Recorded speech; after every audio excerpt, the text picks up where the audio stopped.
اللهم صل على محمد وآل محمد. اعوذ باللہ من الشیطان الرجیم. بسم اللہ الرحمن الرحیم. اللہم صلی علی محمد وآل محمد. میرے تمام سننے اور دیکھنے والے مومنین اور مومنات کو میری طرف سے میرے چینل ناطق قرآن کی جانب سے السلام علیکم. حضرت امام علی زین العابدین علیہ السلام کا ارشاد گرامی ہے کہ روزانہ مومن کو 3 مصیبتیں پیش آتی ہیں. 3 مصائب، 3 مصیبتیں، 3 مشکلات ایسی ہیں کہ جس کا مومن ایک دن میں ضرور تینوں کا مشاہدہ کرتا ہے. وہ تو تینوں مشکلات کون سی ہیں، وہ تینوں مصیبتیں کون سی ہیں؟ مولا ارشاد فرماتے ہیں کہ پہلی مصیبت ہر مومن کو جو ہر روز پیش آتی ہے وہ یہ ہے کہ اس کی زندگی کا ایک دن کم ہوتا چلا جاتا ہے ہر گزرتے دن کے ساتھ. جیسے ہی نیا دن چڑھتا ہے اس کا زندگی کا ایک روز کم ہو جاتا ہے. اور مولا فرماتے ہیں کہ انسان اپنی زندگی کے دن کم ہونے پر افسوس نہیں کرتا، حالانکہ اپنے مال کے ضائع ہو جانے پر، اپنے مال کے کم ہو جانے پر غمگین ہو جاتا ہے، افسوس کرتا ہے. در حالانکہ مال پھر کمایا جا سکتا ہے، پھر اس میں اضافہ کیا جا سکتا ہے، لیکن زندگی کا جو دن گزر چکا ہے، ایک کم ہو چکا ہے، اس کو کبھی واپس نہیں لایا جا سکتا، اس کمی کو کبھی بھی پورا نہیں کیا جا سکتا. دوسری مصیبت مولا فرماتے ہیں کہ ہر شخص کو رزق ملتا ہے، ہر شخص کو رزق ملتا ہے. اب جو حلال طریقے سے رزق کماتا ہے، حلال طریقے سے، حلال رستے سے رزق حاصل کرتا ہے، اسے اپنے رزق کا حساب دینا پڑتا ہے. جو بھی رزق اس روز میں کمایا ہے، ہر روز جو کچھ کھایا ہے، ہر روز جو کچھ بنایا ہے، اگر حلال ہے تو اس کا حساب دینا پڑے گا، اور اگر حرام طریقے سے وہ حاصل کیا ہے تو اس کا عذاب ہے.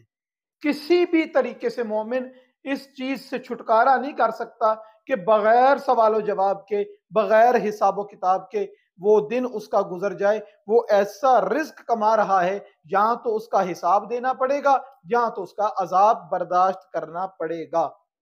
جناب سرور کائنات حضرت محمد مصطفیٰ صلی اللہ علیہ وسلم نے ایک روز اپنے صحاب میں چند درہم جو ہیں وہ تقسیم کیے، اور اس کے اندر جناب امیر المومنین علی ابن ابی طالب علیہ السلام کے بھی حصے میں کچھ درہم دینار جو تھے وہ آئے. اور جناب سرور کائنات حضرت محمد مصطفیٰ صلی اللہ علیہ وسلم ارشاد فرماتے ہیں کہ اس کو خرچ کرو، اس کو استعمال کرو. ان سب صحاب نے اور جناب امیر المومنین علی ابن ابی طالب علیہ السلام نے بھی اس کو خرچ کیا، استعمال کیا. کچھ دن کے بعد جناب سرور کائنات صلی اللہ علیہ وسلم ارشاد فرماتے ہیں کہ مجھے بتاؤ جو میں نے تمہیں رقم دی تھی اس کا کیا کیا؟ انہوں نے کہا کہ ہم نے تو وہ سب خرچ کی. کہا کہ آؤ اب میرے ساتھ ان کو اپنے صحاب کو لے گئے ایک صحرا میں. ایک بڑا سا پتھر تھا، شدید گرمی تھی. کہا جوتا پیر سے اتار کے اس گرم پتھر پہ کھڑے ہو کر مجھے بتاؤ کہ جو میں نے تمہیں دیا تھا، رقم دی تھی، اس کو خرچ کہاں کیا؟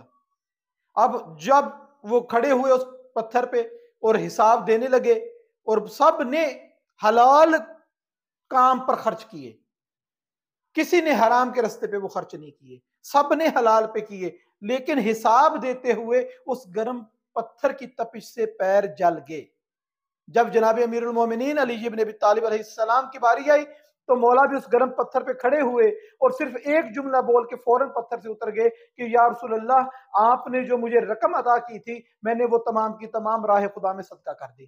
یہ جملہ بولا اور نیچے اتر گئے. تو جناب سرور کائنات حضرت محمد مصطفیٰ صلی اللہ علیہ وسلم ارشاد فرماتے ہیں کہ دیکھو تم نے بھی حساب دیا ہے، علی نے بھی حساب دیا ہے، مگر تمہارے پیر زیادہ جلے ہیں، علی کے پیروں نے کم تپش محسوس کی ہے. یہی فرق رہے گا حشر کے میدان میں بھی علی کے پیروں کا اور عام لوگوں کے پاؤں کا، کہ جتنا اگر معاملہ حلال کا بھی ہے تو محشر کا معاملہ جو ہے وہ برداشت کرنا پڑے گا، وہاں پہ کھڑا ہونا پڑے گا، حساب دینا پڑے گا، ہر مومن کو اس رستے سے گزرنا پڑے گا، اور ہر مومن ہر روز ایسا رزق سے اس کا واسطہ پڑتا ہے جو اس کے لیے عذاب بنتا ہے یا اس کے لیے حساب کا موجب بن جاتا ہے۔ جناب امام علی زین العابدین علیہ السلام مزید فرماتے ہیں کہ وہ تیسری مصیبت جو اس کا انسان کو پالا پڑتا ہے کہ انسان تصور نہیں کرتا، مومن خیال نہیں کرتا کہ اس کا ہر آنے والا دن اس کو آخرت کے اور زیادہ قریب کرتا چلا جا رہا ہے، آخرت کے وہ اور نزدیک ہوتا چلا جا رہا ہے۔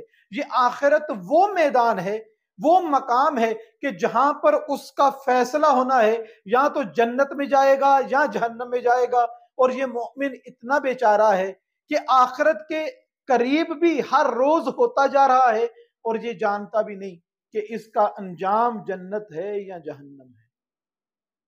ان تین مصیبتوں سے ہر روز مومن کا واسطہ ہے، زندگی کا دن بھی کم ہوتا ہے، مال بھی ملتا ہے جو اس کے لیے حساب کا موجب بنتا ہے یا عذاب کا موجب بنتا ہے، اور ہر گزرتا دن اس کو آخرت کے قریب کرتا چلا جاتا ہے۔ پروردگار سے دعا ہے کہ پروردگارہ ہمیں اس تمام مصائب جو مومن کو درپیش ہیں اس میں بہترین طریقے سے دنیا میں بھی گزارنے اور حشر کے میدان میں ہمارے معاملات اور ہمارے حساب و کتاب میں پروردگارہ بصدقہ محمد اور آل محمد علیہ السلام آسانیاں پیدا فرما، اور ہم سب کو صحیح معنوں میں سیرت محمد اور آل محمد علیہ السلام کو پڑھنے، سمجھنے اور اس پر عمل کرنے کی توفیق عطا فرما۔ وما علینا الا البلاغ المبین۔